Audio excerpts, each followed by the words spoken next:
ఒక సిస్టర్ అయితే ఇలా కామెంట్ చేశారండి. అక్క బ్లౌజ్ ఫ్రంట్ పార్ట్ లెంత్ ఎంత తీసుకున్నారు అని అడిగినరండి. అయితే ఇది నేను videos back part video, front part video, hands shape belt క్లియర్గా అండి విడివిడిగా వీడియోస్ పెట్టిన. లెంత్ ఎక్కువైనా మీకు ఖచ్చితంగా క్లియర్గా అర్థమవుతుంది. అలా వీడియోస్ పెట్టిన. అయితే ఒక సిస్టర్ అయితే ఇలా ఇది ఫ్రంట్ పార్ట్ లెంత్ ఎంత అక్క అని అడిగినారు. అయితే తన కోసం అండి ఇప్పుడు ఫ్రంట్ పార్ట్ లెంత్ వచ్చేసి చూడండి 13.5 ఇంచులు వచ్చింది. ఇది 36 ఇంచుల చెస్ట్ లూజ్ వాళ్ళకు చెప్పిన నేను. అంటే ఈ లెంత్ అనేది 13.5 నుంచి 13.5 వరకు అయితే ఇలా లెంత్ అయితే పెట్టుకోవచ్చు, కరెక్ట్గా వస్తుంది.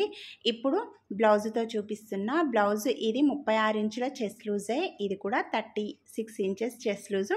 ఇదిగోండి ఇక్కడ పైన మనకు కుట్లల్లోకి ఇంత ఉంటుంది, కింది సైడ్ కూడా కుట్లల్లోకి కరెక్ట్గా వస్తుంది మెజర్మెంట్. నేను చెప్పింది అయితే బ్లౌజ్ లేకుండా టేపుతో చెప్పినా అండి. ఎవరైనా చూడకుంటే చూడండి, చాలా క్లియర్గా ఉంటుంది. ప్లీజ్ లైక్ చేయండి, షేర్ చేయండి.